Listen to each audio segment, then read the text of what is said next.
দেখেন মার্কেট চলে লিকুইডিটিতে, এই জিনিসটা যতদিন আপনারা না বুঝতে পারবেন ততদিন আসলে মার্কেট থেকে আপনারা সিগনিফিক্যান্ট তেমন কোনো প্রফিট করতে পারবেন না। ঠিক আছে, দেখেন মার্কেটে কি আপ ডাউন হচ্ছে। সো দেখেন এই মার্কেটটি এখান থেকে লিকুইডিটি কালেক্ট করে নিয়েছে, এই যে লিকুইডিটি কালেক্ট হয়ে গেছে। তো এখানে যখন লিকুইডিটি কালেক্ট হয়ে গেছে, তো আমরা এখন আমাদের একটা এন্ট্রি প্ল্যান করতে পারি। কেন? মার্কেটটি তার প্রিভিয়াস হাইটিও ব্রেক করে দিয়েছে, দেখেন এই যে হাই, এটিও ব্রেক করে দিয়েছে। এখন আমাদের প্ল্যান থাকবে কোনো অর্ডার ব্লক বা ফেয়ার ভ্যালু গ্যাপ যদি ক্রিয়েট হয় সেখানে আমরা এন্ট্রি নিব। অলরেডি এখানে কিন্তু একটি ফেয়ার ভ্যালু গ্যাপ তৈরি হয়ে গেছে, দেখেন 3টি ক্যান্ডেল। বেসিক যারা না বুঝবেন তারা আমাদের স্মার্ট মানি স্কুল পেজ আছে, ওখান থেকে বেসিক খুঁজে নেবেন, কোনো টাকা পয়সা দিতে হবে না, সম্পূর্ণ ফ্রি। তো আমরা এই যে ফেয়ার ভ্যালু গ্যাপ, এটা 50% আমরা মার্ক করে নেই, নিয়ার অ্যাবাউট 50%। সো ওখানে ট্যাপ হলে আমরা এন্ট্রি নিয়ে নেবো, ব্যাস।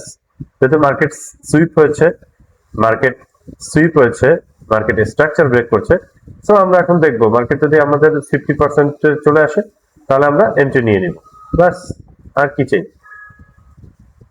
ওকে, মার্কেট সুইপ হয়ে গেছে, তো আমরা এখন এন্ট্রি নিয়ে নেব, লং পজিশন এটা।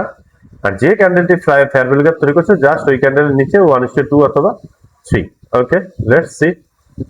ওকে, মার্কেট আমাদের টার্গেট হিট করেছে, দ্যাটস ইট। সো আপনাকে you have to understand the liquidity concept.